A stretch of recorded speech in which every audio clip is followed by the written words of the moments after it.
Good morning, everyone. Thank you for joining us for our last Business First Wednesday of our 2021-2022 season. We hope that you will join us in September after our summer hiatus. Gina Mangiamelli from the Small Business Development Center is going to introduce our speaker. So Gina, take it away. Much. Thank you, Jennifer. Good morning, everyone, and thank you for joining us for this important and informative webinar.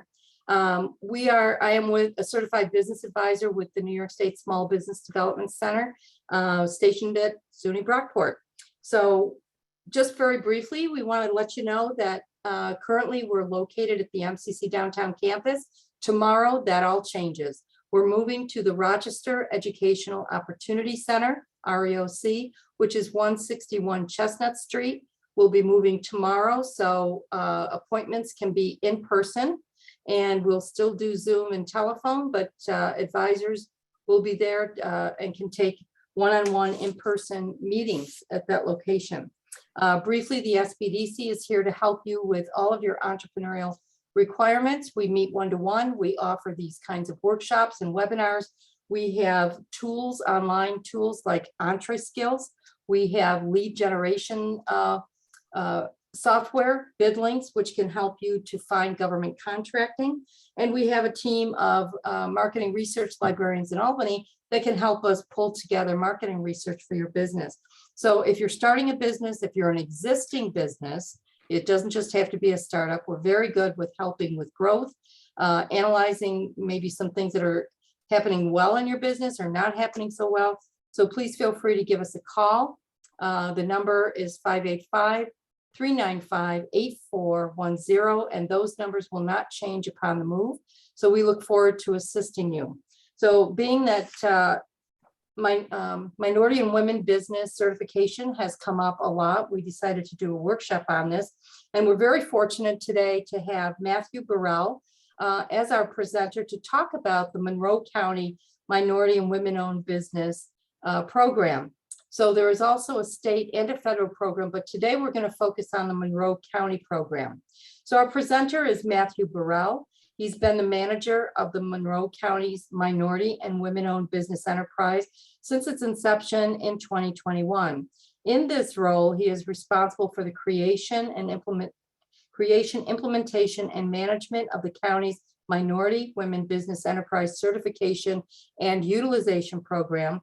Prior to this position, he has served as a procurement counselor with the Monroe County Finger Lakes Procurement Technical Assistance Center.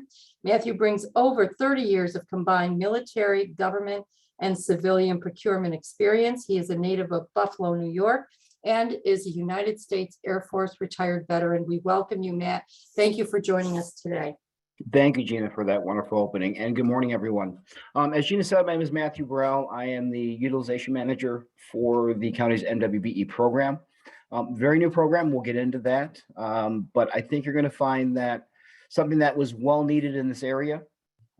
We are the last major municipality in New York State to have our own program like this codified in law. And I really look forward to sharing this program with you and getting excited about what the county is doing when it comes to minority and women businesses. At any point in time in the presentation, if you have a question, please feel free. I don't mind the questions during the presentation. I'd love for this to be interactive where it's warranted, and we'll get started. I'd like to thank Gina for the invite, first of all, and Jennifer for your help. And Dr. Miles, welcome in your new role as the director of the SBDC. I look forward to meeting you and really cultivating a relationship between Monroe County and the Small Business Development Center, a really important part and a pillar within the small business community offering assistance. So we'll get going. There we go. Okay, a little bit about our program. In June of 2021, the Monroe County Legislature passed what's known as Gantt's Law, or the Law of Utilization for Minority Women-Owned Business Enterprises. We had a program before in the county, but it wasn't codified by law, so it was a policy. Policies can be a little tougher to enforce without the strength of the law behind it. So the administration thought it would be a really good idea to really put teeth behind the program and have this codified in the law. So in June of 2021, that was passed. Why? Well, one, it's the right thing to do. Two, it was really inspired by the RAISE Commission, if you're familiar with that, the Racial and Structural Equity Commission. And that was one of the recommendations, that because the fact that New York State, where their program is wonderful, maybe sometimes it takes a little bit longer to become certified, anywhere sometimes between 18 and 24 months. I know Dr. Duvall is doing a great job of revamping the program there, and I think you'll see some changes. But for some companies, and for some municipalities, especially Monroe County, when you're talking utilization, you need a program where you can be a little more agile. And I think what we've done with our program is created that.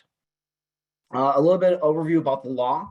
It does mandate that we create a certification program, which we did, and has been up and running since January of 2022. We'll talk more about that. We codified our utilization goals. So they're no longer just, oh, it'd be nice if I made this. They are codified. There are consequences for contractors not making the goals initially and throughout the life of the contract.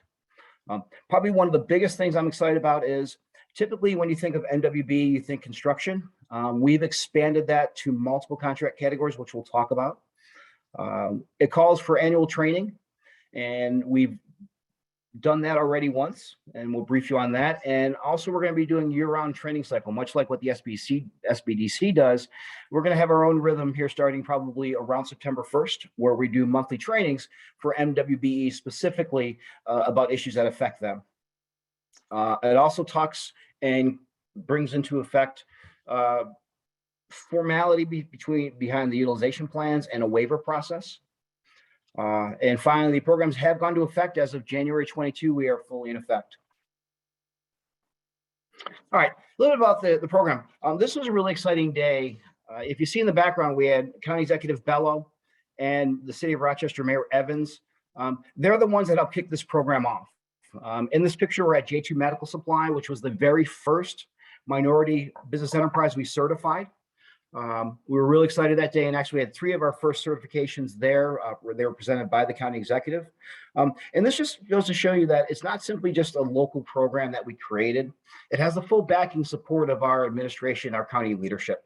So realize that when we talk about this program, we have the support behind it. And the county executive and Mayor Evans have been extremely supportive in this endeavor so far. All right, a little bit about our utilization program. Our goals are a little bit different than New York State's. For us, our goals are minority businesses of 12% and women businesses of 3%. The reason why there's that disparity is several years ago, New York State did a disparity study, and they looked at government contracts, opportunities, and they found that where women businesses are at disadvantage, minority businesses are at a much more disadvantage. So when the goals came out, that's why they're split 12 and 3. These goals are not combined goals. If I am a contractor, I can't make my goal by using 15% women or 50% minority. We really siloed those goals. If for some reason a business can't make one of the 2 numbers, they have to ask for a specific waiver for that, which, trust me, I do the approvals. They're not easy to get. Big news, it's not just construction only. Nearly every professional and non-professional services are going to carry these 15% goals of 12 and 3%. And that's already gone into effect. And trust me, it's having an impact already on the outreach from our contractors to the MWBE community. Where before, when people were bidding on contracts, it might be in there, it might not be as far as MWBE utilization. But now, because it's in there, and one thing we require is whenever anyone bids a contract, they have to provide a utilization plan with that initial bid, which means that they'll be reaching out to minority women business enterprises from the very start of their procurement process. If for some reason they cannot meet their goals, if I don't approve a waiver, their bid's disqualified. And we've already done that several times since the program started. So this isn't simply, hey, we'd love you to make your utilization. There are some specific consequences for the bidders that are not making their goals coming into the contract. There's a good chance they're not going to get a contract. For construction-related contracts or anything with a bid, like just simply a price, the failure to meet your utilization plan and the failure to obtain a waiver means bid disqualification. If it's an RFP, which is a longer response, that's based on a point system in our evaluation criteria. There's a pretty hefty penalty for not meeting your utilization plan or having a disapproved waiver. So it becomes extremely difficult to be a successful bidder if you're not meeting your utilization goals. And we have support. I will tell you, this is a program that I've been, since the day I took this over this program, which was after July 4th of last year. So my initial conversations was with our contractors that I looked at their utilization plans in the past, and it's like, yeah, this is great, but going forward, this is not going to cut it. So that's always an uphill battle. I've heard every excuse in the book from contractors. I can't do this, can't do that. We are holding them accountable to using minority women businesses on every single contract from January 1st going forward.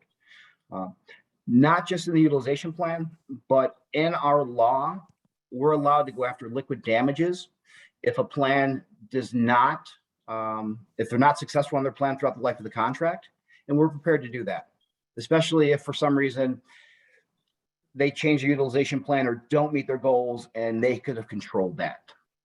Now granted, if there are issues or concerns, we take that into account, but we're telling our prime contractors, look, if you don't make your utilization plan, expect that last payment may be a little lighter than you thought, and it could be up to the amount that the goals were approved for that weren't made, and that could be 15% of that contract, which for a lot of contracts that could be their entire profit margin.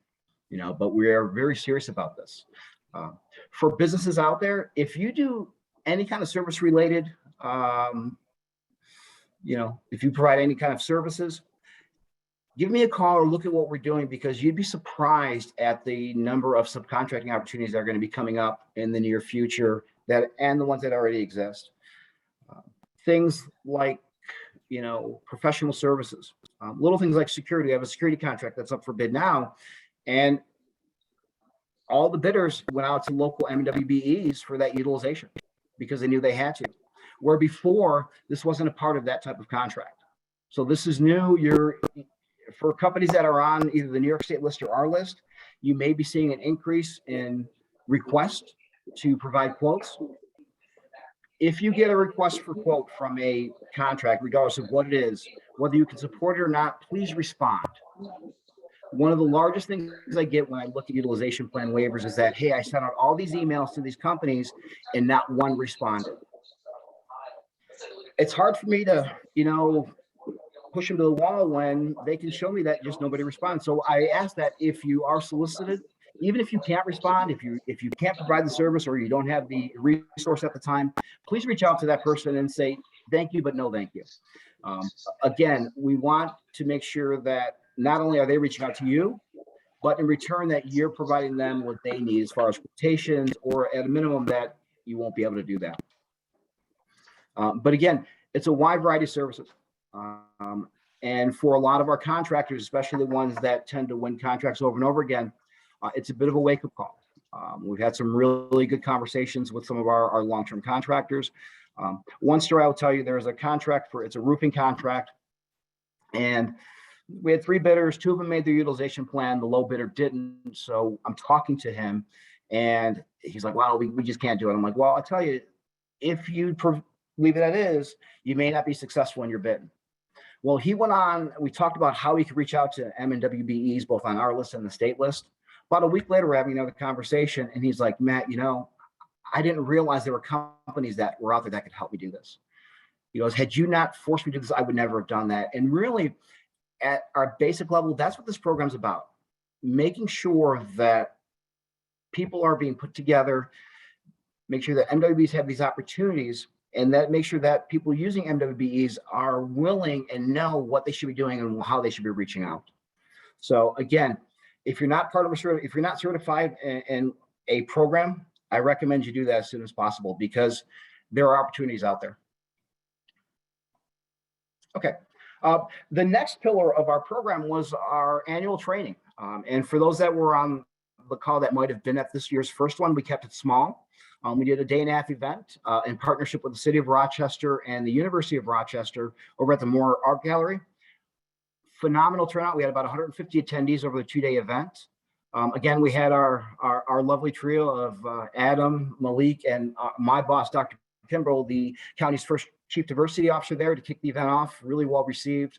But more importantly, we were able to have city, county, and other government agencies come out and provide an insight as far as what they buy, how they buy things, what they're looking for. And then the next day we allowed that they came back and we did a matchmaking session where companies can come in and actually talk to the agencies that presented before. I was not expecting it to go as well as it did. You know, I knew it had the potential to be a great event, but after that event was on a Wednesday. That Thursday, Parks Department had met with a firm that sells flags. By Thursday, they had placed an order for flags from that company. It was a small order, but again, it worked so quickly because we were able to put the buyers together with the sellers. And then that's, again, a really important part of this program is putting people together. So when a buyer thinks, oh, I have this product, wow, who have I met before that might sell this to me? One thing we're stressing at the county with our internal departments is this MWBE program. We want MWBs engaged in nearly every procurement in a couple different ways. Based on county procurement policy, if it's less than $1,000, they can get one quote. We are recommending that they reach out to MWBEs first for services and commodities under that $1,000 level. Anything below $20,000, they need 3 quotes. And we're recommending that MWBs be a part of that quotation process. How can we do that? Well, we have a certification program now. We are putting the buyers together with the sellers. So when those opportunities do come up, they don't have to do the research. They've already met companies. They've already done certain things, you know, to kind of grease the wheel, as it were, within the MWBE community. So for those that did not attend, we missed you. We hope to see you next year. It'll be around the same time next year. Look for the dates to come out probably in July or August. We're going to make it much bigger, we think, this year. We're going to bring a lot more agencies in for the matchmaking. We're going to do some specific small business training and attach that. So we may do a full 2-day event. And we're sure that it's going to be just as successful as the first year. Any questions so far? Let me check the chat. There was a question in the chat. I'm not sure who said it, but it says, can the contractor utilize your office to help with compliance? Absolutely. Part of what my job is not just simply putting this program together, but probably the most important thing is actually managing our utilization. I go to pre-bid meetings, I go to construction meetings, pre-construction. I'm at the 2-week follow-up meetings for our larger contracts. So if a small business and MWBs felt that they're not being treated properly, they can reach out to me directly and we can get involved. Yes, We've got we're talking about. Yeah, sorry. Yeah, sorry. We've got a couple other questions. What's the time frame for getting certified? For our program, we'll get into that. It's a 60-day cycle, but I will tell you, because I'm caught up now, usually I do certifications within 2 to 3 days of the businesses applying. Mm-hmm. You know, you'll see when you look at we'll talk about the application itself. It's a little simpler than New York State. And where New York State is a multi-tiered process, rightfully so for their application, the county program has a 1-tiered process. It comes to me, I review it, either I approve it or I don't. If I don't approve it, I reach out to the business and we talk about where they're short. If they can provide the proof, we'll approve them. If not, they may be disqualified. Okay, questions about the forum. Will it be the same time next year? It will. We don't have the dates yet, but we are looking at that April timeframe. It seemed to work out well for a lot of people. That's going to be really, that'll be dictated based on availability, space. Yes. Okay, and then are nonprofits eligible? No, and we'll talk about the certification. Nonprofits are not eligible in nearly any certification program for MWBEs. Matter of fact, if a nonprofit is bidding on a contract, they're exempt from actually having a utilization plan. We ask for them. They can earn more points in their evaluation criteria, but we can't hold them accountable to a utilization plan based on the law. Last question. Do you have to be New York State certified before you can become Monroe County certified? No, you don't. You don't. And we'll talk about some of the advantages. Even if you're certified at other places, some of the advantages of actually doing the Monroe County certification program with that. And I think you'll see with our fast track program, we'll talk about, it's very simple, easy, but I'll wait till I get to that a little bit later. I see the question. Are there opportunities for insurance agents. I would have to look. I know the county does buy insurance and they have insurance things, but that would be part of the research you would want to do. Look at contracts that have been issued already. The Monroe County Purchasing has a website you can go to and search all the contracts. So you can see what they're buying, when they've bought it, who the points of contact are, and most importantly, when that's coming up again. Because from a procurement standpoint, if you're waiting for that bid to hit the street before you start doing any research on it, you're late. You're late. What I will do is I will include that link it's not in the slides now, but I will add that link to the slides. So when they send it out this afternoon, or when they do send this information out, I'll make sure that that's in there. So, okay. Any other questions so far? Great questions. Okay, we'll move on. Did it flip yet? Come on. There we go. All right. Now, what you getting about? A little bit about our certification. First of all, this is not a program designed to replace the New York State certification. I look at this as you have the Major League, which is New York State, and then you have the Rochester Red Wings, which are AAA. We're the AAA.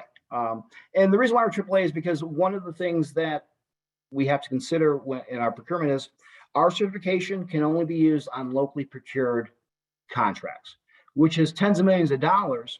But if we're receiving a direct state funding for it, we still have to use companies certified in the New York State list. But our program, where it's different, is one, you'll see when we talk about the overview of the requirements, we've reduced some time that you have to be in business. I'll be honest with you, we can take more chances than New York State might be willing to. One thing about the New York State program, it's great. And Law 15A is great, but every 5 years they have to have it renewed. And there are people that simply don't like the program, they have detractors of that program. So their program is very strict. I know you might have companies that have been not certified for various reasons. And there's a reason for that. I mean, they have to defend that program on a daily basis. And when you do that, you have to make sure that everything is lined up properly. Our program, we have to do much the same thing. But I think the way we've set up our certification, where we didn't completely parallel New York State, it gives us a little more flexibility, and then we'll talk about that. By law, we have to have applications done within 60 days. I think I have one that's approaching that I'll take care of this week. But for the most part, we get through our applications very, very quickly. But like anything else, the better you follow the directions and instructions of the application going in, the easier it is for me to certify. Where we have delays is when people forget to submit a document or two, which is fine. Unlike New York State, I am never going to close out an application. It's going to be in a dormant status. So if you ever come back and return to the application, let's say you started it or you submitted it, but you never got back to putting the documents that we need in there, I'm not going to delete your application. It'll stay in there as long as the records are kept. Because when it's the right time for you, I don't want you to have to spend more time doing the application. But that being said, I'm not going to chase companies down, that I've asked for documents from. Unfortunately, I simply just don't have the time to do that. If companies want that certification, and if you've applied and you hear something from me, like I need this document, I'm not going to ask you again. I'm just not. Maybe in 6 months or a year, I'll go through and do some follow-ups. But right now, this program is really moving too quickly. And if you want to be in this program, that's part of that process, to make sure that you're doing everything you need to do that. If you are currently certified, whether it be New York State, federal, DBE, NMSDC, there's 4 women-owned small business certifications we take, and you want to apply for our county program, it's a very easy fast track application. The application will take you no more than 10 minutes. I get notified, and for fast track applications, usually within a day or two, you're receiving your certification certificate. And you might ask yourself, if I'm certified with New York State, why would I apply for the Monroe County program? It's a really good question. When I'm reaching out to my local buyers within the county, I'm not sending them the list for New York State. I'm sending them, and we're talking about companies that are on the Monroe County list. I get calls almost on a daily basis from buyers saying, Matt, I'm looking for this. Do you have companies on your list that can support that? Where do you think I'm going? I'm not picking up the New York State list unless I absolutely have to. I'm going to go to our local certification list. And those companies will be referred to the buyers first. We are really stressing to our local departments to look at our local certification list first before they look anywhere else for their products, commodities, and services. So that's one advantage. Two, as we start our local training cycle, there's going to be certain training events that are going to be exclusive for firms certified in the Monroe County program because we feel that that's important. They've taken the time to do that, become a part of this. There should be some added benefit, and you'll see some training events, or you won't see them, that will be specifically offered to our county certified firms. The online application portal, we may not get to it today, but it's an online portal. We believe it's pretty easy. If your company applied for the Fast Forward Monroe grants last year, it's very similar. We don't exchange information between the two systems, but it's a very easy online application process. I designed the application to take no more than 1 hour if you had to do a full application. And that's with finding documents, getting them scanned, and getting them uploaded. You know, we want to make it very easy, very simple, getting just the basic information we need to make sure we can certify you. Like I mentioned before, we can only use our list on locally funded contracts. If there are state requirements or federal requirements, we have to look at those certifications, but that still leaves millions of dollars a year that we're spending that are funded locally.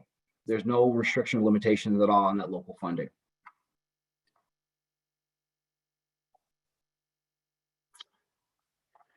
Okay, a little about the specific qualifications.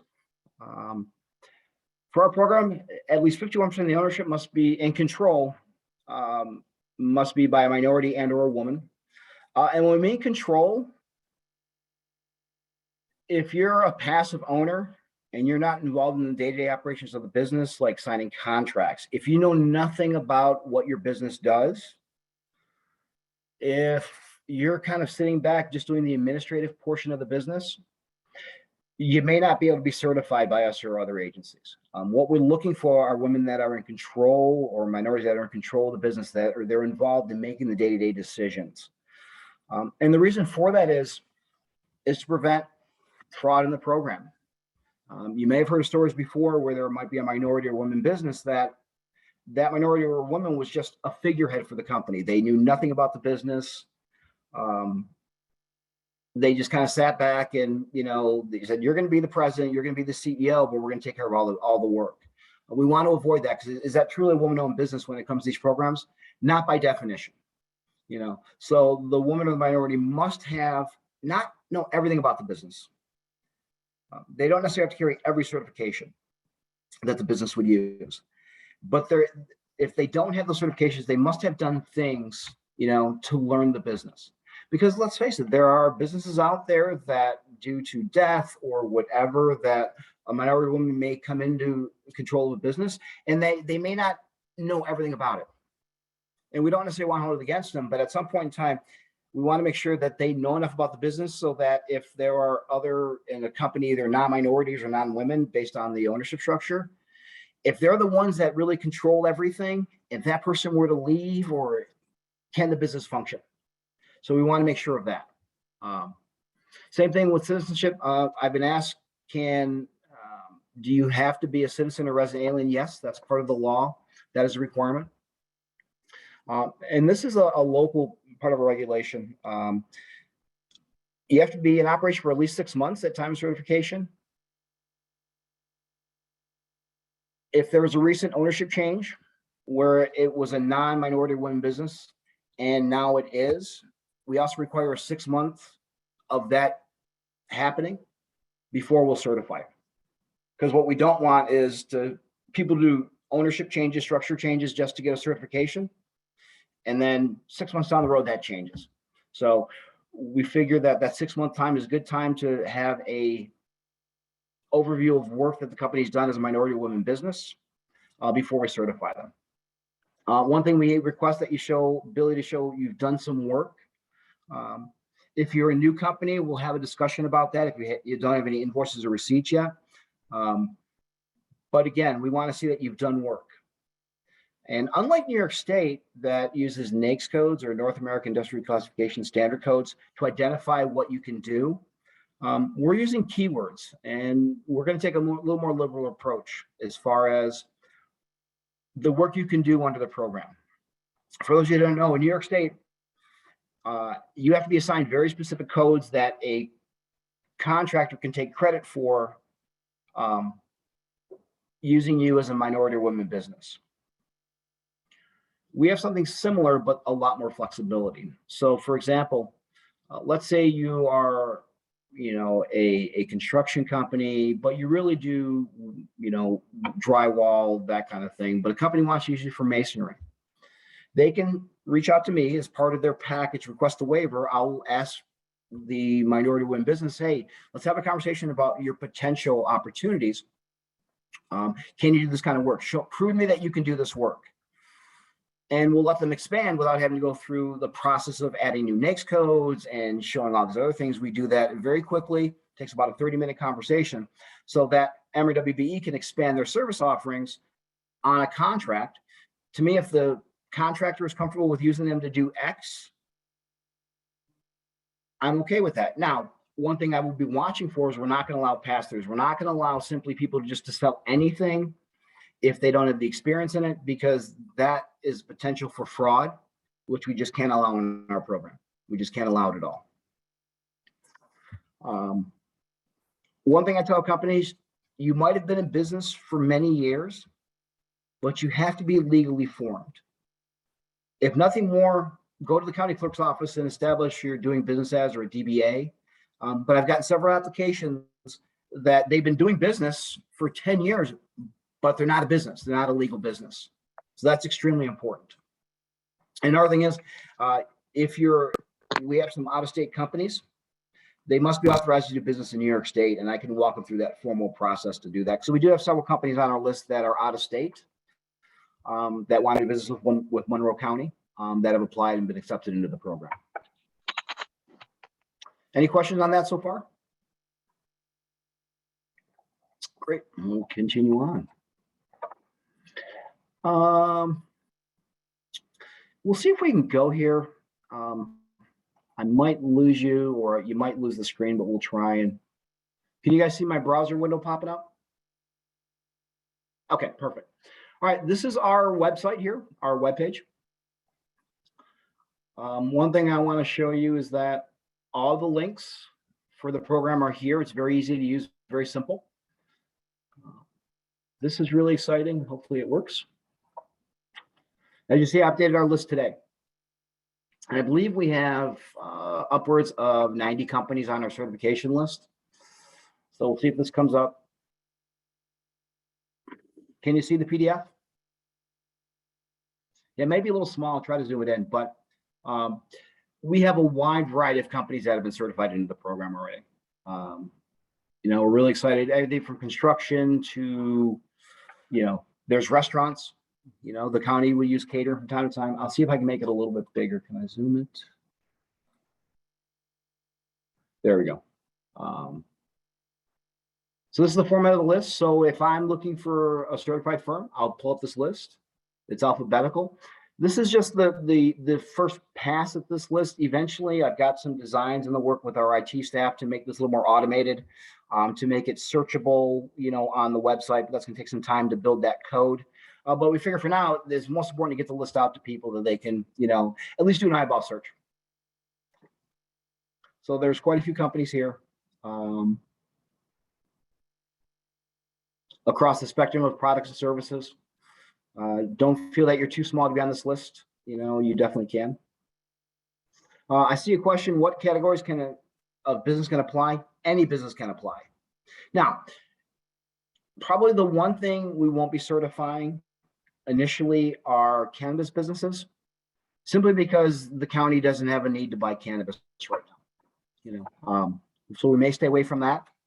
And that's kind of in line with New York State and other programs that have not certified cannabis businesses. But if there's a need, we'll definitely consider that in our program. Let's go back to the PowerPoint. So again, that's our list there. We'll go back to the website. I think we go back here quickly. I try to get this information updated quickly. We talked about there's a fast track application or rapid certification process. If you hold any of these certifications on our website, your application for Monroe County should take no more than 10 minutes. Name, business profile, upload your certificate. It comes to me, we get you into our program. And then once in the program, you have to register as a vendor, which is just another couple forms to fill out. So we have a wide variety of programs that we've partnered with that will accept their certification at par because it's the right thing to do. And then you have an application online, talks about utilization program, and this will be updated when we have the new dates. So again, pretty simple to use. We'll see if it'll allow us to go to the application. We do have an application guide we've developed. So if you do need additional assistance, this is a step-by-step guide. There's a question, do the businesses have to be located in Monroe County? No, they do not. So this will walk you through everything you need to do. And then obviously you can call me if you have any questions on the application. All right, so let's go back to the PowerPoint now. Hopefully I can switch easily. No, I don't need that. And I think I closed the PowerPoint, so let me run that back up again. Sorry about that.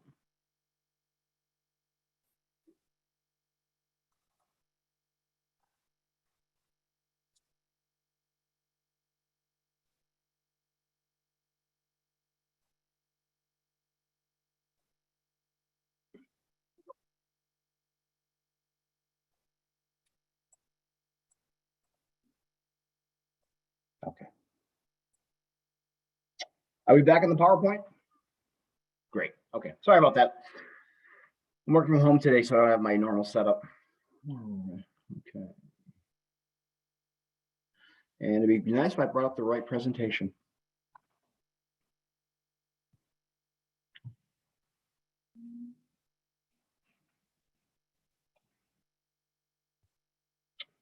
Okay.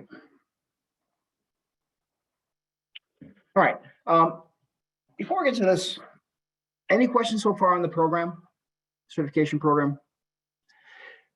What we've really tried to do at Monroe County is create a very simple, easy program for people to use, clear guidance and information. I'm pretty approachable. If you have any questions at all, please feel free to reach out to me. My contact will be all over the information that we send. But this is a really important program. Not only do we see disparity in our minority women business enterprises, but more importantly, it's the right thing to do. Minority women businesses can bring such great services and products to the county. New ideas, new solutions. Matt, do you have there's a question of Oh, yeah. If there's a list of services, do you guys have a database yet of companies that are involved? We're working on a procurement forecast. That's going to be rolling out probably fourth quarter of this year, maybe even late third quarter. But yeah, we will have something. But when you think about a couple ways you can find that information out. One, if you have a question, reach out to me, and we can help you do the research. Two, when you get the slides later on today or tomorrow, whenever they're sent out, I'll put a link for the county contract search. But more or less, think about everything it takes to make a county run. And where we don't have a specific list of everything we buy, it will be almost impossible. Think about what the county does. We have a hospital. We provide healthcare. We provide emergency services. We have a large park system. We do a lot of construction. So if you think about all those things that the county, what services they offer, and potentially what you can do, it's pretty expansive. So we don't have a specific list. I think it would be impossible to have a complete list of everything the county buys.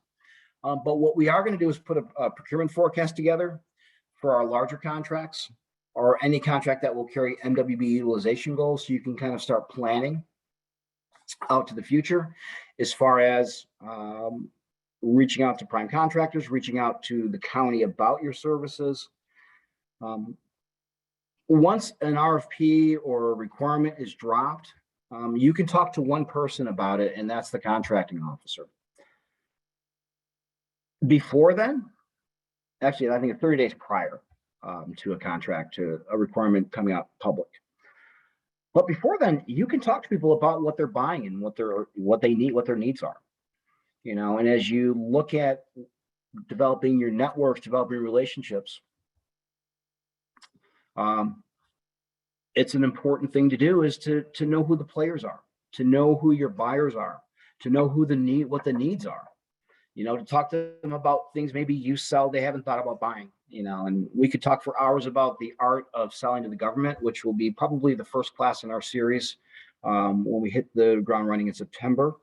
And it will not be Wednesdays. It won't be first Wednesdays. SBDC. We'll pick another day of the week not to do that. But again, there's a wide variety of things out there that the county buys. How about authors selling books for Monroe County Library? Reach out to them. Reach out to the library directly and say, the county doesn't buy anything for us directly. Okay, you do it yourself. Okay, well, that makes sense. So it's up to each branch in each town. It's not up to the county. Gotcha. So how do you buy things? Do you have a system where people can, you know, submit books, or we have vendors. So Okay. we have vendors, and if someone makes a request, we can purchase that title. But yeah, we work with vendors that give us discounts and so on. Oh, gotcha. So if you're in the chat, talk to Jennifer. She can probably walk you through their process, you know, as far as the library. You know, but obviously they buy books. You know, and maybe it is a worthy conversation as far as, hey, how do I become a vendor? Even if they don't use you, if you have an opportunity to be on a list for potential purchases and procurement, I recommend you do that every chance you get, because you just never know when you sell something that they need.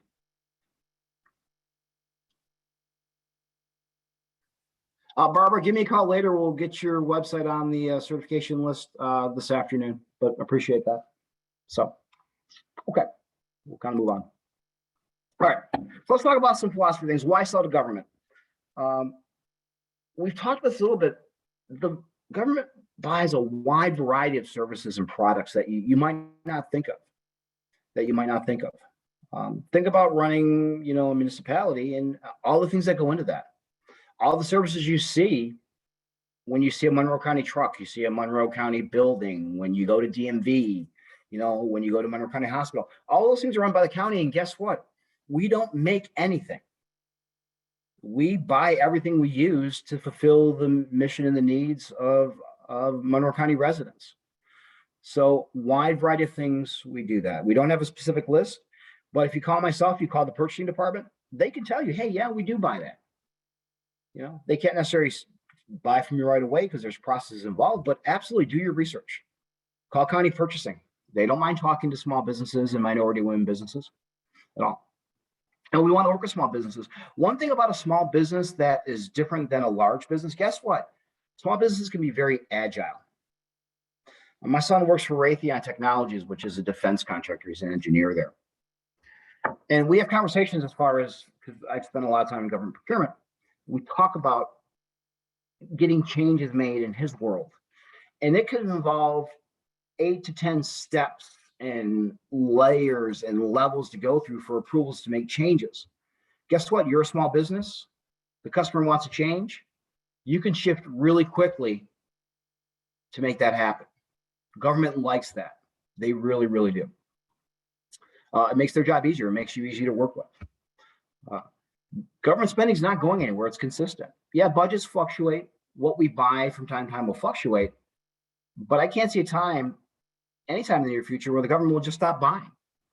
And again, remember, we don't make anything in the county. You know, yes, we have employees that do work, but everything else to support that, we're reaching out to government to contractors to make that happen. We do pay our bills. I know sometimes it takes a little bit longer, you know, but I'll give you a little hint. People say it takes long to get my invoices paid. For any business working with the government, inevitably they tell you exactly how to submit an invoice for that work or commodity or service. Follow it to the letter.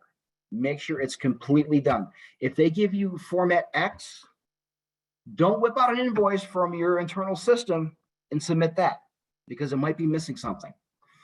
A large time payments are delayed is because they all have these internal clocks that once they get the invoice that they have to pay you, read the fine print. Once they get a complete and approved invoice, then their clock starts. If I've seen this time and time again. So if you're invoicing the government or a prime contractor and they want format X, give them format X, give them all the information on there. It's important running a small business that you have these things in place that will lead you to the most successful outcome for what you're doing.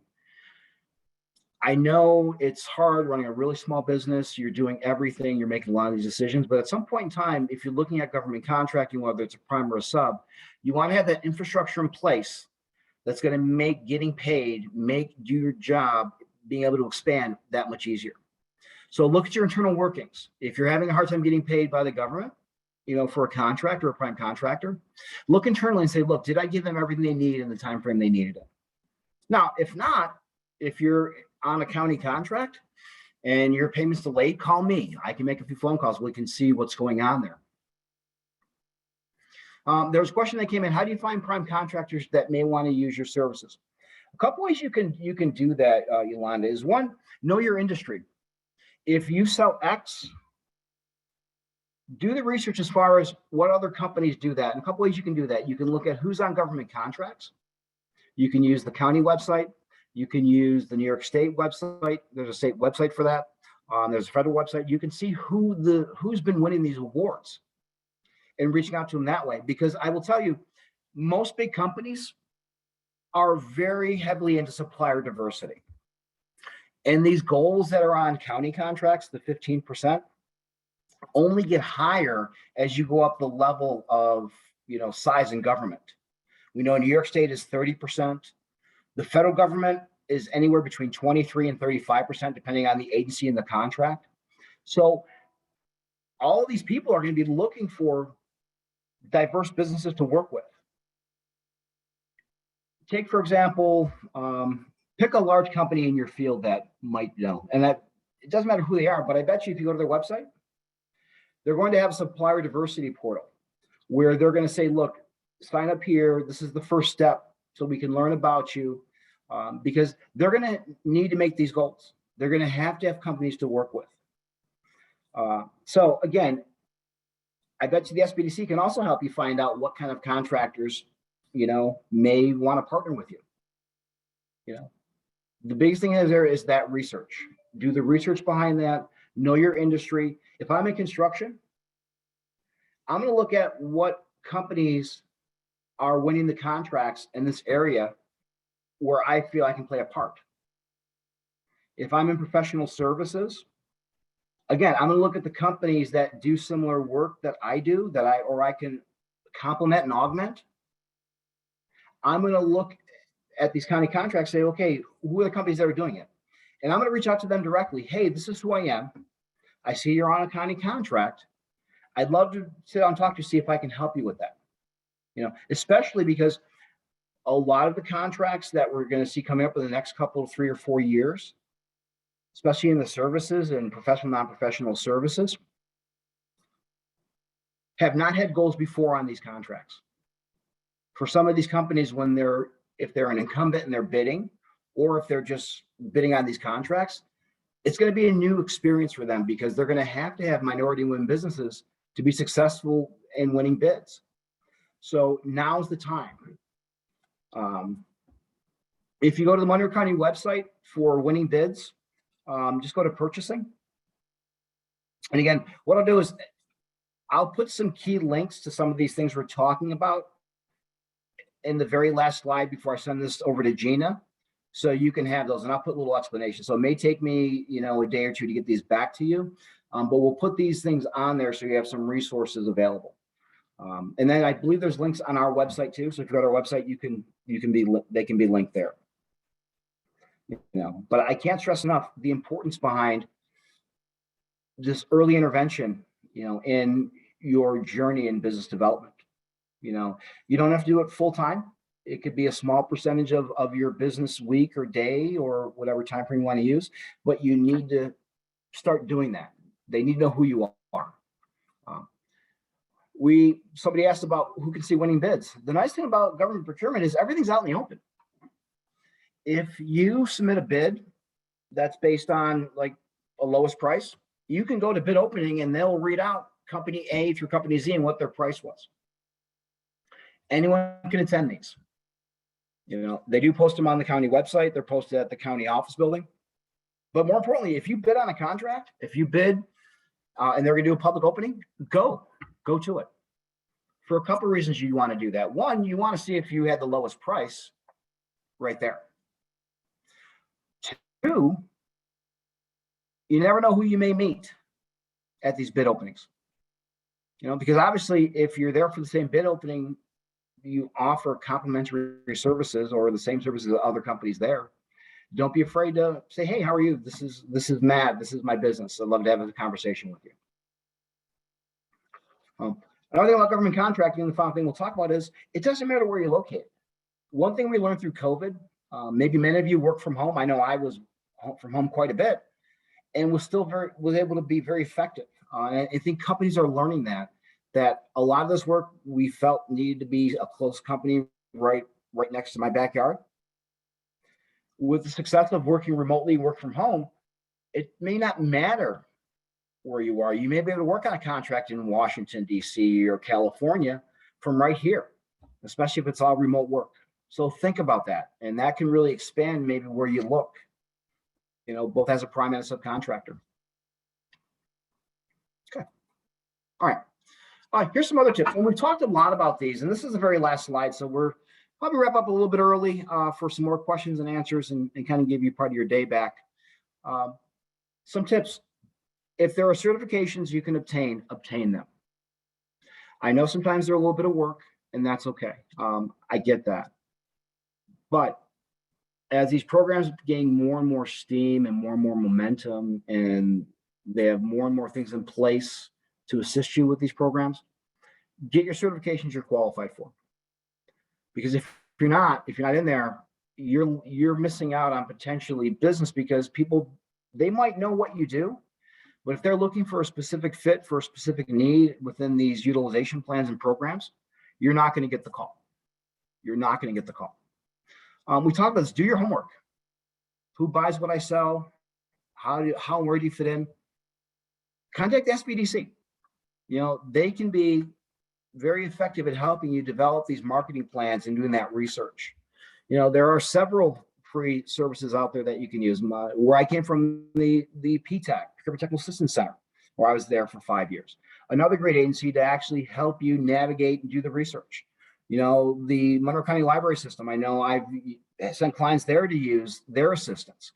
There are all these free resources out there that can help you. Now, they're not going to necessarily always do the work for you, but they can definitely put you on the right path.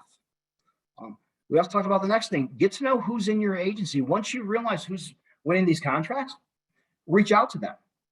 If they're a large company, they more than likely have a supplier diversity program because they know they have these goals. If you want to work in construction and you haven't talked to LaChase and looked into their XBE program, you're missing out. They have one of the best programs in the local area as far as developing minority women businesses, because they realize their success is in part based on the strength of their programs. And in Monroe County, that's more important now more than ever, because we do have things in place that if a contractor is not meeting their goals, whether it be on the initial bid or throughout the life of the contract, to take punitive action against that particular contractor. There are contractors out there that when they put their bid in, and if they're not approved, we're going to go to the next one. And yes, we realize that might cost us more money, but this is the law now. So it's not simply a nice thing to do. So we're willing to enforce that law to make sure that minority women businesses are being given a fair shot and are being utilized properly. So, I see another question. Are there any examples of strong capability statements which you recommend? Yolanda, when you get the slides, reach out to me directly one-on-one. We can talk about that. For people that don't realize is in government contracting, there's a thing called the capability statement, which I believe any of the free services can help you develop one.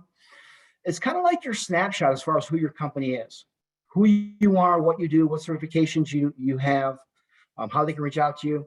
And probably the most important thing that successful companies use on a capability statement is what are your differentiators? What makes you different than your competitors? If you're doing a capability statement, you definitely want to make sure that that's probably the most important thing on there is how are you different? Because remember, these government agencies, they might see 10, 50, 100 capability statements. What's going to make yours stand out?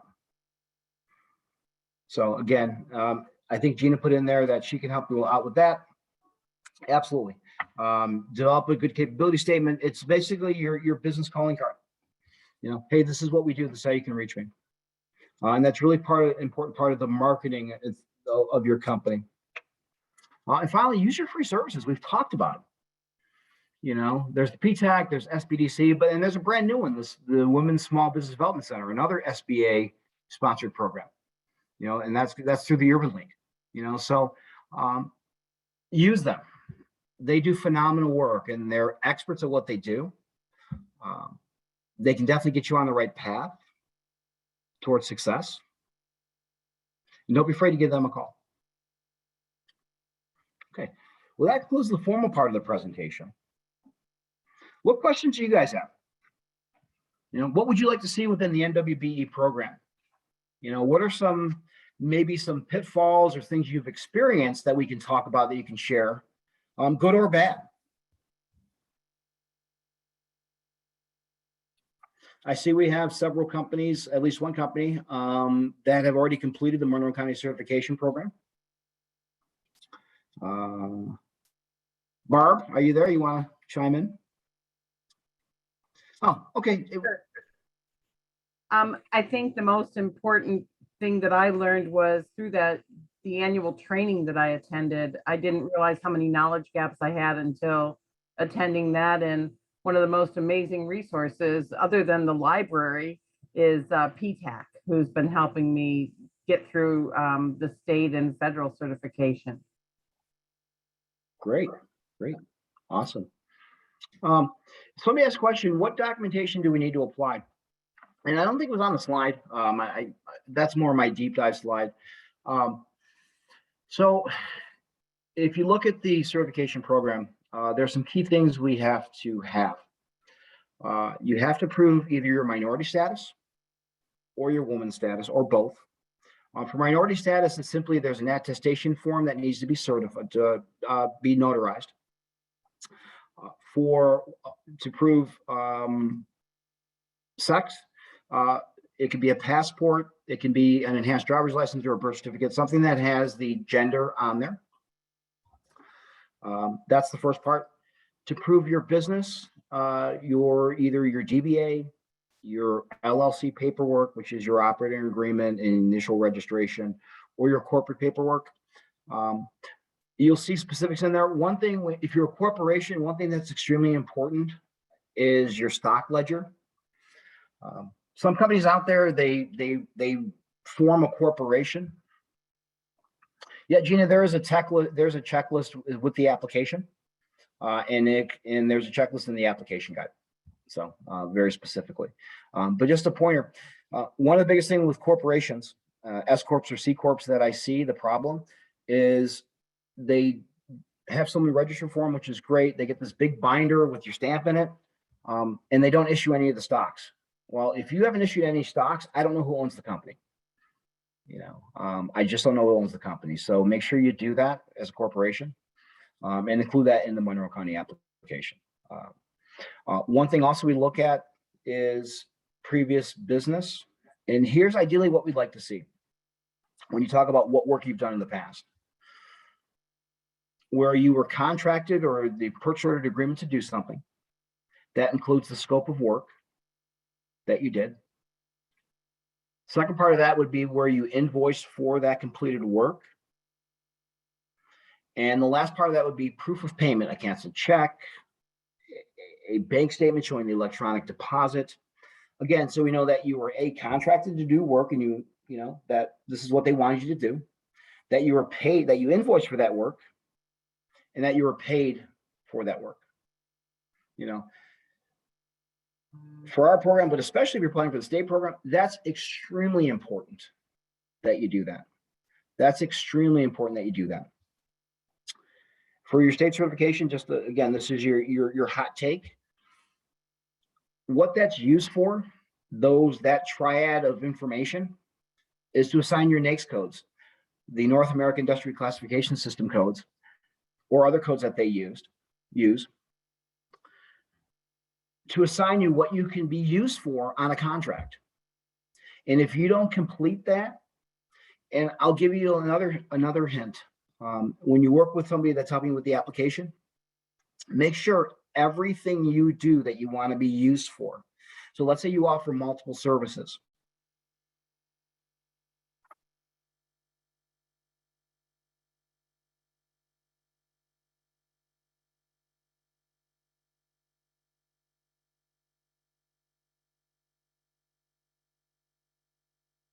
Did we lose him? Oh, dear. Let's give him a second to see if he can log back in. Yeah, it looks like he got kicked off or something.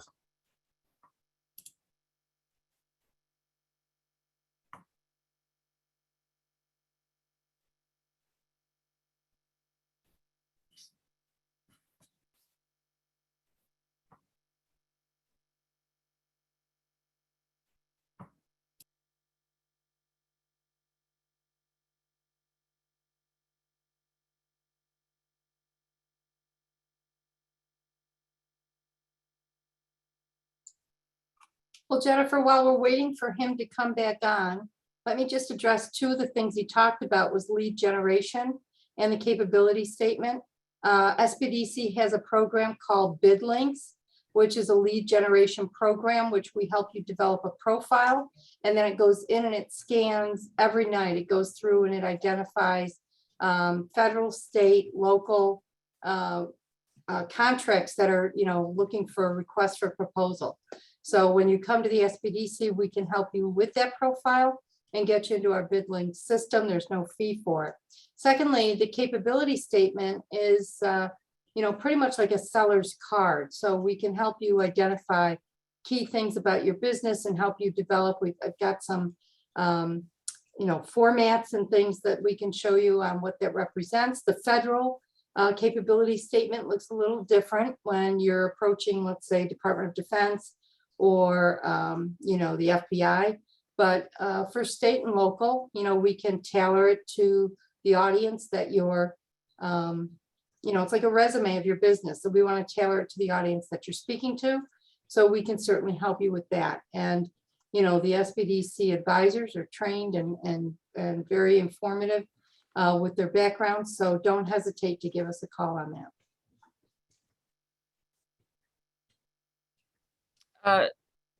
The question, are contracts only in Monroe County or the greater Rochester area? I believe he said you do not have to be located in Monroe County, correct? Right. He said you don't have to be, your business does not have to be located, but the contracts for the Monroe County certification is for Monroe County. Not the greater Rochester area. It's going to be for Monroe County contracts.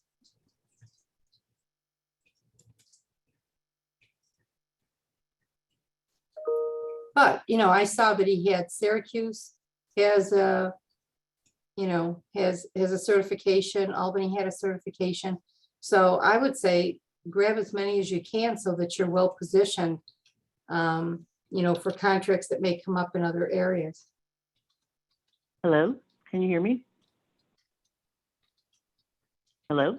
Yeah. Hi, I'm on via phone because I'm on the road. I just have a question. Can you maybe explain what the differences are in certification on the federal level, on the state level, and now here on the county level? What would be the differentiating factor of why, especially as a smaller business trying to go after contracts. I mean, there seems to be a little bit more involved on the federal side and the state side. And I was just wondering if someone could help us differentiate, why Monroe County and as far as So, ease of use. So yeah, let me just address that for you. So on the federal level, it's going to be contingent on, what the federal government is going to require. And like I said, you create the application and the capability statement based on the audience that you're going for. So there are major differences. I can't cite them all for you right now. I could probably maybe do a checklist and create some kind of a matrix. It is on the federal level. State is going to have some things that maybe the federal doesn't require. So Matt's back. Yay. Sorry about that. Hi. So Matt, we have a caller on the line that is asking what the differences are between a local Monroe County certification versus a state and federal in terms of what's required. I think the biggest difference between New York State and the Monroe County one is we do not require taxes unless we absolutely have to. So that would be a requirement that the state would see. The federal government, again, they all have their different, depending on the program, they have their different criteria. I think you'll see for New York State, especially some of the US SBA certifications, very, very specific documentation. Pretty heavy lift. We tried to make, and again, the differences are too numerous to really talk. You'd have to do a side-by-side comparison. But with the county, we've actually tried to make it simplified with the smaller business in mind that may not have, 3 years of taxes. Sure, I can ask for taxes, but one thing that's unique about our program, it's not just for small businesses. So your size doesn't matter. We have a company now that's a $50 million company that's certified in our program. So size doesn't matter. Granted, it's geared towards smaller businesses. So I'm not worried about the net worth of the owner. I'm not worried about the total receipts for the company that other programs are. And the reason why we want larger firms to become involved, because guess what? They tend to pull up. You find a woman-owned or minority-owned firm that is larger than our typical businesses, we know they're going to pull up and bring people along with them. So yeah, for comparisons, just look at each individual program. But I will tell you this, if you do our program, you're well on your way to the state certification as far as the documentation and the federal certifications. Kind of as I was talking to you before, my computer got the blue screen of death. It's really important when you're doing that state program that you show everything you've done from where you were contracted to do it, you agreed to do it, all the way through where you got paid. The only way they're going to assign you those specific codes that you can get credit for, they can get credit for you, is if you show that for every instance of your business. So again, if you provide 5 or 6 different services that you want credit for, you're going to want to make sure that you do that triad of information for all 5 or 6 of those instances.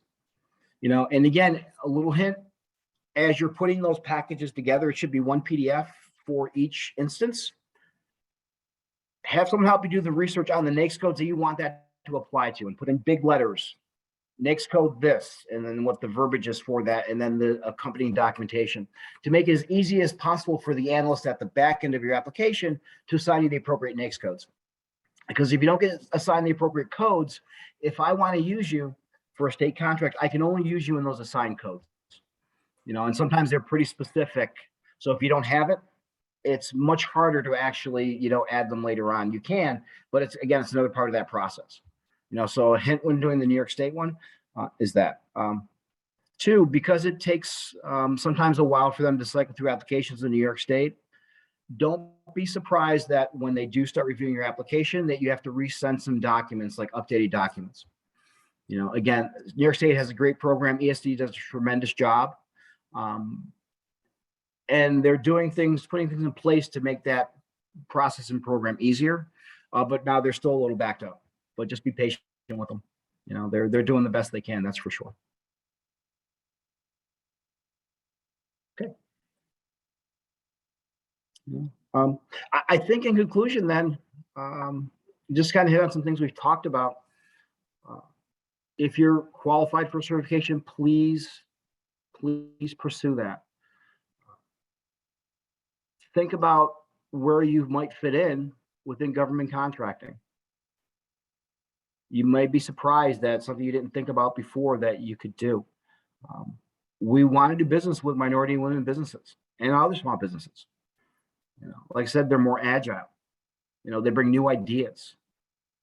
There's a resurgence in these programs. I think you're going to find news coming out this year that New York State hit their 30%, which is huge. And I think that's 30% of about $50 billion in contracting. You know, so there are so many opportunities for MWBEs. It's not easy. Simply getting on a certification list guarantees you nothing. You still have to do your work. It gives you some exposure. It gives you some visibility.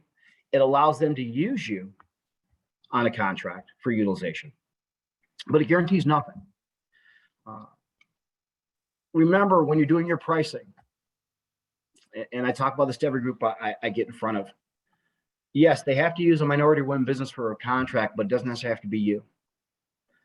Having a certification is not licensed to have outrageous pricing or what I call unicorn pricing. Actually, as a program as a whole, it has the opposite effect. I've seen utilization reports and waivers come in where they send me all the quotes from all of their contractors, and the MRW, for some reason, is 60, 70% higher than the average quotes from businesses of that same size. And I think a little bit is they feel, well, they got to use me, so I'm going to make a little bit more on this one. And yeah, there's a bit of a premium potentially, but remember, you still have to be competitive and give a fair market value and price to your product or services. You know, and if you don't, and if enough MWBs do this unicorn pricing, guess what I have to do? I have to approve a waiver because they've reached out to you, but they're not getting competitive pricing. You know, so be careful. I'm not saying, yes, you're there to make money. I get that, but it has to be reasonable and realistic, you know, and don't get caught up because I know he's got to use me, so I'm going to get an extra 10, 15, 20%, because that could be just the opposite effect. You know, what that could happen is really, they might say, you know what, I've gotten these outrageous quotes for M's and W's. I'm going to go somewhere else. I'm going to look for other parts of the contract that maybe are going to be more realistic. So again, be competitive in your pricing. I can't stress that enough. If they reach out to you, reach out, extend the courtesy and contact them back. I know maybe you're in the MWB program now through the state and you do certain things and you get constantly, you're getting barraged by requests for quotes. I get that. So there's a limit there. I have another question. Yes. So there's sometimes an issue between people sending out a request for quote or request for bid. Sometimes you get things and you don't know if they're spam, if they're things that are going to be, you know, viruses. So sure. Sometimes the people who are sending out things are really not being clear about, I'm here and I'm representing Monroe County and I'm looking for MWBE or whatever it is. So sure. I don't know what your sway is with those people, but well, sometimes it's very challenging to know where it's coming from. Sure. I would say, you know, if you're in tune with how your ecosystem operates for your particular commodity or service, if you're on the New York State list, if you get a solicitation, be careful, but more than likely it's from a contractor looking for work. Now, I will say this, there are a lot of private firms out there that want to get your money by helping you do these things. So you always have to be wary of that, but just use your due diligence. You know, take your time before you respond, read through the information. Normally, if a company's bidding on a government contract, they're going to let you know where that contract is or who it's through. You can always go back to that particular municipality's website and just to verify, yes, this is legitimate. You know, this is legitimate. I I have a two-part question, and I think you've already answered the first one, just for Sure. clarification. So two-part question is this: what is the most in demand? What do they look? What is like low hanging? Like, hey, there's a plethora of need in X.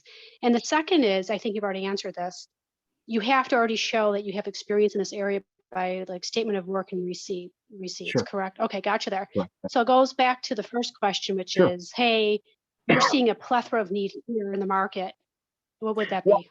I'll be honest with you. I mean, that'd be more of a purchasing question, but I know that for us, because this program is so new, nearly any non-professional professional services within the contracts coming up are Yeah. going to be, up there. So that probably be more of a one-on-one conversation you and I can have. Yeah, I would love to do that because I'm Where I very, can do some research. yeah, but I think Again, the caveat really is you got to have a statement of work showing that you've already done this. Otherwise, you're not going to really qualify. Is that correct? Yeah. for the program, yes. Now there are some exceptions that I can. If a company comes to me and they've done no work, Mhm. we'll see what the background is of the owner of the company Okay. to see if it would make sense to, I can do an internal exception to policy on that. I've done a couple of those. Okay. I did one for a lawyer that opened up their law firm about a year ago and then took some time off to be with family. Huh. Where they hadn't done any work, they have the professional qualifications that they can do work pretty quickly. So we do have the option to do some exceptions. All right. But also I want to make sure that if a person's put on our certification list, Yeah. that if people are reaching out to them, they can provide something, so there's that balance. Yeah. That's why we have the 6 month. We want to have them done some kind of work. Okay, cool. I'm going to reach out to you. I'm going to take you up on Great. that offer. This is Please Gina do. tomorrow. The other Yep. Gina. Please do. I think somebody asked a question earlier about the DUNS number. If you want to get a DUNS number, reach out to SBDC. They can help you for free. Don't pay for anybody to do your DUNS number. Some businesses already have them by default. In the commercial world, the DUNS number can be of importance. It used to be a part of SAM. I'm not sure if it still is, which is the System for Award Management, which is the Federal Registry for Contractors. I know they're going away from it, but I'm not sure if they have or not. So again, reach out to the SBDC. They can answer your question about a DUNS number, but be careful. There are a lot of companies out there that will want to charge you for what there are free services around. There's consultants, there's other companies that will want to charge you to do stuff that your resources out there for free can do, and much faster. So really be careful about that. As a small business, you don't have much money to throw around, and to feel pressured into having to hire a consultant to do things. Look at your free resources first. If you have a question about who the best to go, call me. We can refer you. Call the SBDC, call the PTAC, call the Women's Business Development Center. Those are all resources that can help you for free. And if they can't do it, they can put you in touch with people that are. There's a question, do you foresee a need for accounting services by individuals that are not a certified public accountant? That could be something where maybe it's not directly purchased by the county. It could be part and parcel to another portion of a contract. Remember, when you have these large construction contracts or other service contracts, part of it is that accountability. So think about how you can mold your services to help with that accountability and tracking within accounting. Sometimes it requires you to think outside the box. That's where doing research as far as on the trends is extremely important. Purchasing can help you. I can help you somewhat. But you're the best one to tell me and tell yourself as far as, okay, this is what I do. Where are some of the areas I can apply this that I haven't thought of before? And maybe build a service around that, build a program or a project around that. Kind of think about going back to COVID and how many people had to change gears, and shift and segue, and really rebuild themselves to stay in business. It's very, very similar.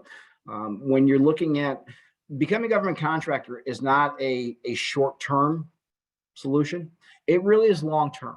And it should be done with thought behind it, a plan. If you don't have a business plan, it's not a requirement for the certification programs, but I highly recommend that at some point in time you think about that. I talk to small businesses and you hear them, they're out there hustling. That's great. But if you're hustling out there, you're gonna ceiling how far your business can grow. At some point in time, you have to take a minute to step back and make sure you have the infrastructure in place to be successful, to grow. You have to make sure that you have a plan in place to grow. If you're looking at being on a contract and maybe you need a gap loan or some funding, one of the first things they're going to ask for is your business plan. And if you don't have one, they're not going to loan you any money. You know, that's one of the first things banks will ask for. Another thing that I recommend for any size business, have a bank, have a relationship with that bank. The old fashioned, you know, you have somebody that you work with at the bank, they're the person there. So you develop that relationship. You'd be surprised how important that is, that relationship with your banker. Because when you need money, where are you going to go? Contrary to popular belief, there's not a whole lot of money, grant money to start a business. Yeah, there are some assistance programs out there. The city of Rochester have some. There's some loan programs out there. But there's not a lot of money for just, oh, I'm starting a business. I need $10,000. That's called a loan. There's just not a lot of that out there. So realize that and have a plan towards it, because you can be successful in this endeavor. You really can be. But it's just having a plan, you know, and not trying to chase everything. So that's why if you have your plan and you said, okay, over the next year, this is the things I'd like to try and do. This is the expansion I'd like to see. It could be a very small portion of it. We're looking at these government type contracts or subcontracts, because you still have to do the other work.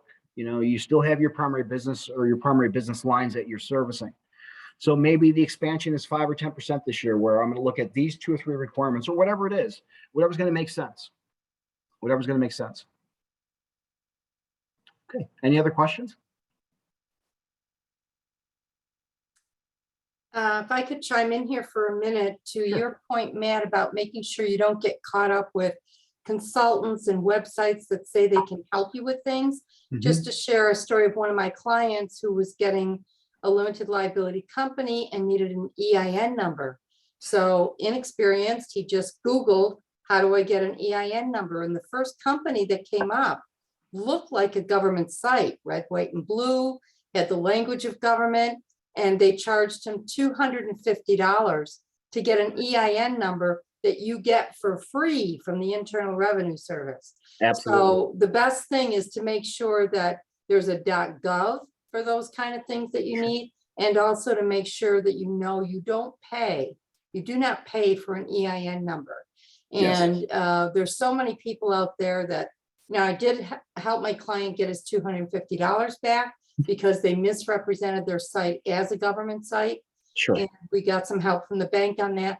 But it's best to just, you know, find the links, talk with advisors that know this industry and area of work, and don't fall prey to these consultants who are ready to take your money for something you totally can do yourself.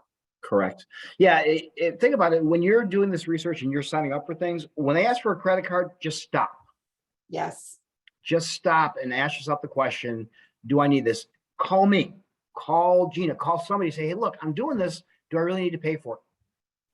You know, and 9 times out of 10, you know, if the company's from Florida and they're offering consultant services like that, run. Yeah. Don't walk, run. Don't run. Part of my job at PTAC, and I'm Gina, you ran the same thing, are these companies that have these very elaborate websites, and they pay for that advertising at the top of Google.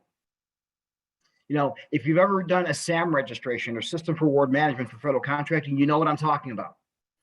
If you Google SAM, the first 5 or 6 on there are all these sites that will charge you so much money to do something that somebody can help you with in this period of a half hour, 45 minutes for completely free. You know, so again, it's just some due diligence. And if they're asking for money, just pause. Just pause. If somebody knocked on your door and wanted to say, you would say, wait a minute, I don't need that. You know, but don't let the fear of not knowing, you know, lead you down the path of paying for that service you just don't necessarily need. Now, there are some great consultants out there. If you want to use their services, by all means, please do. You know, I'm not saying you can't do that. But remember, there are so many free resources out there. And when I mean free, I mean free. The only thing they really will cost you is your time to do that. You know, use those free resources. You know, we don't want you spending any money you don't have to on unnecessary services. But that's funny about the EIN, because I have a small business. Well, it's kind of inactive now, but and when I got my EIN, it took me like 10 minutes on the IRS website. I just filled it out, and I think at the time I got it online and print out the letter. So very, very, very easy to get. All right, well, I see it's 11:24. Gina, anything else? I think you're on mute, Gina. Oh, Gina, you're muted. I do that all the time. I forget to unmute. I want to thank everyone for joining us today. I hope that you found this program informative and helpful. Don't forget that there's tremendous resources in the Rochester area that can help you with your business. We all work together for the same goal, to make you successful. So if there's nothing else, thank you so much, and we hope you have a good week ahead. Thanks, everybody, for attending. We appreciate it. Thank you. Yeah, Talk to people thanks. soon. Thanks, Thanks, Gina. Thanks, everyone. Jennifer. Bye.